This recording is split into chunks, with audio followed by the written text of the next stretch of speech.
नमस्कार दोस्तों, स्वागत है आपका हमारे यूट्यूब चैनल एग्ज़ाम गुरु में। दोस्तों आज मैं आपको बता रहा हूँ रेलवे स्पेशल साइंस की क्लास, जिसके अंतर्गत आज हमारा है 6 नंबर का वीडियो है।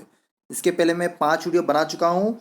स्पेशल साइंस की क्लास चल रही है रेलवे की। अगर आपने हमारे वो 5 वीडियो नहीं देखे तो मैंने लिंक डिस्क्रिप्शन में दिया हुआ है, आप वहाँ से देख सकते हैं। इसके अतिरिक्त मैंने कंप्लीट प्लेलिस्ट भी बना दी है। जितने भी साइंस के क्वेश्चंस के वीडियो सीरीज़ आएगी रेलवे से संबंधित, आप उस प्लेलिस्ट में देख सकते हैं। देखिए दोस्तों, ये वही प्रश्न है जो रेलवे की एग्जाम में अक्सर पूछे जाते हैं। विज्ञान के लिए हमने स्पेशल क्लास चालू की, जिसके अंतर्गत फिजिक्स, केमिस्ट्री और बायोलॉजी के प्रश्न ही हम कवर करते हैं। ये वही प्रश्न है जो 2018 में ग्रुप डी, एएलपी, आरपी और 2015-16 में एनटीपीसी की जो एग्ज़ाम हुई थी उसमें पूछे गए। तो 2019 की जितनी भी रेलवे की एग्ज़ाम होगी उनमें साइंस के प्रश्न आने वाले हैं, तो उनके लिए हमने कंप्लीट वीडियो सीरीज चालू की, जिसके अंतर्गत मैं आपको डेली 25 प्रश्न बताता हूँ।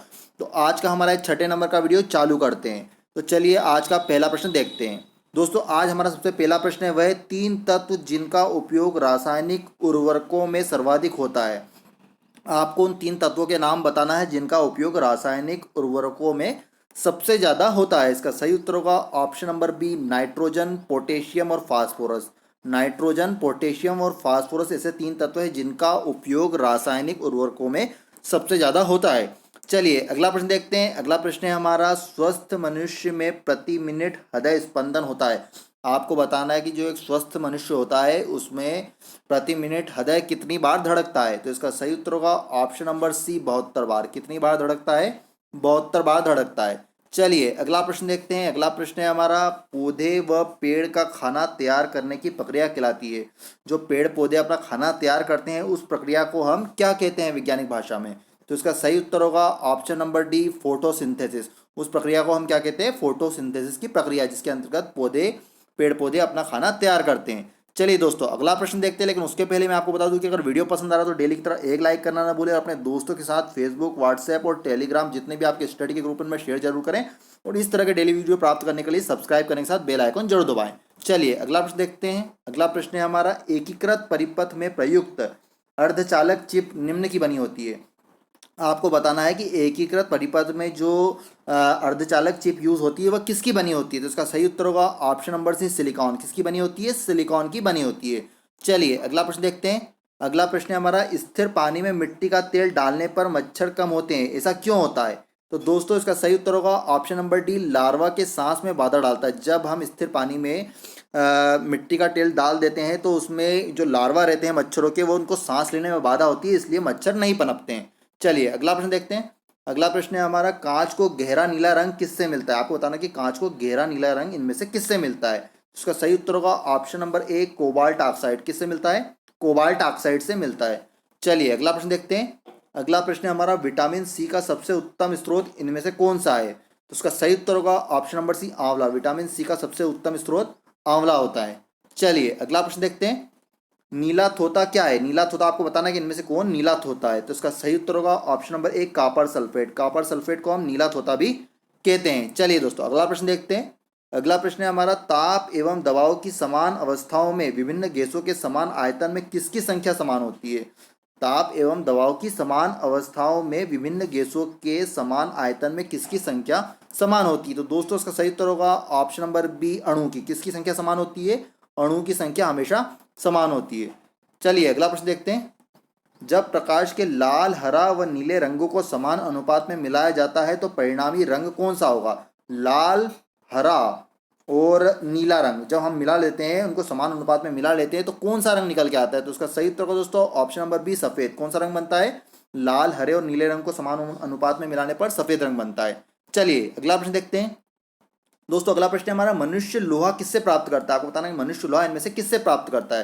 इसका सही उत्तर का ऑप्शन नंबर बी, पालक से प्राप्त करता है। किससे प्राप्त करता है? पालक से प्राप्त करता है। चलिए अगला प्रश्न देखते हैं। अगला प्रश्न है हमारा, तेल की एक छोटी बूंद पानी पर फैल जाती है, इसका वैज्ञानिक कारण क्या है? जब भी कोई तेल की बूंद होती है वो पानी पर हम डालते हैं तो वो फैल जाती है, तो उसका वैज्ञानिक कारण क्या होता है? इसका सही उत्तर है ऑप्शन नंबर बी, तेल का पृष्ठ तनाव अधिक होता है। क्या होता है कि जब तेल का पृष्ठ तनाव अधिक होता है, जो पानी की बूंद होती है वह तेल की बूंद होती है वो पानी पर फैल जाती है। किस कारण फैल जाती है? क्योंकि तेल का पृष्ठ तनाव अधिक होता है। चलिए अगला प्रश्न देखते हैं। अगला प्रश्न है हमारा, इंद्रधनुष किस कारण से बनता है? आपको बताना है कि जो इंद्रधनुष बनता है उसके बनने का मुख्य कारण क्या होता है। इसका सही उत्तर है ऑप्शन नंबर डी, अपवर्तन और परावर्तन। इंद्रधनुष किस कारण बनता है? अपवर्तन और परावर्तन की क्रिया के कारण। चलिए अगला प्रश्न देखते हैं। अगला प्रश्न है हमारा, निम्नलिखित अनुवांशिक रोगों में से कौन यौन संबंधित है? आपको बताना है कि इनमें से कौन सा रोग यौन संबंधित है, अनुवांशिक रोग। इसका सही उत्तर है option number A, haemophilia. Haemophilia अनुवांशिक यौन संबंधी रोग होता है।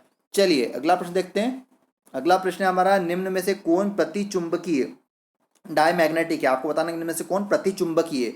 उसका सही उत्तर होगा ऑप्शन नंबर बी, विस्मित। विस्मित एक प्रतिचुंबकी की श्रेणी में आता है, जबकि लोहा, निकल का कोबाल्ट ये अनुचुंबकी में आते हैं। चलिए अगला प्रश्न देखते हैं दोस्तों। अगला प्रश्न है हमारा, साबुन के पतले झाग में चमकदार रंगों का बनना किस परिघटना का परिणाम है? आपको बताना है कि जो साबुन के पतले झाग होते हैं उसमें चमकदार रंग हमको कभी कभी दिखाई देते हैं, तो उसका कारण क्या है, वो किस परिघटना का परिणाम है?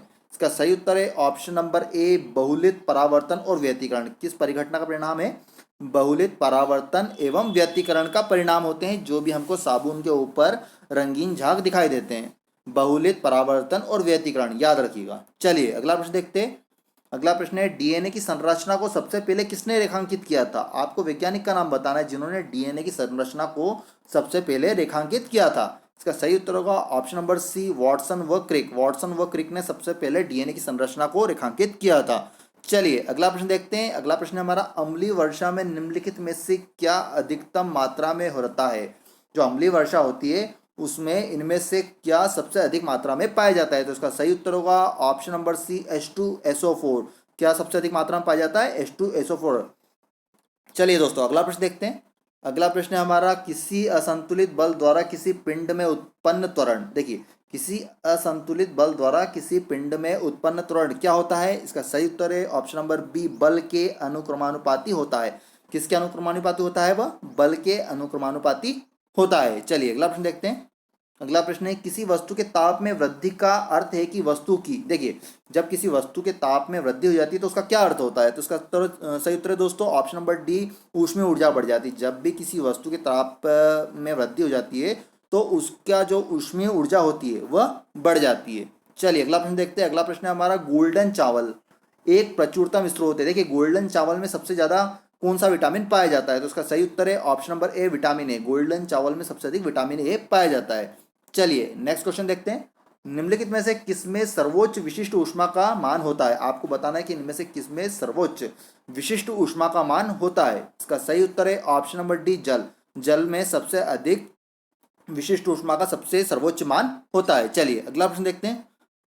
तरल से भरे हुए बीकर का तल किस कारण से कुछ ऊपर उठा हुआ दिखाई देता है? आपको बताना है क्या उसके पीछे क्या वैज्ञानिक कारण होता है कि जब भी कोई तरल से भरे हुए बीकर या फिर कोई बाल्टी किसी तरल पदार्थ से भरी होती है तो उसका जो तल होता है वो कुछ ऊपर उठा हुआ दिखाई देता है। उसका वैज्ञानिक कारण क्या होता है? इसका सही उत्तर है ऑप्शन नंबर ए, अपवर्तन। ऐसा किस लिए होता है? अपवर्तन की क्रिया के कारण होता है, क्योंकि उसका तल थोड़ा सा उथला हुआ ऊपर दिखाई देता है।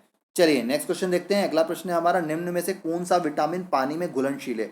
आपको बताना है कि इनमें से कौन सा विटामिन पानी में घुलनशील है। इसका सही उत्तर होगा option number B, vitamin B. Vitamin B पानी में घुलनशील विटामिन होता है। चलिए नेक्स्ट क्वेश्चन देखते हैं। अगला प्रश्न है, आलू में ब्लैक हार्ट का कारक कौन है?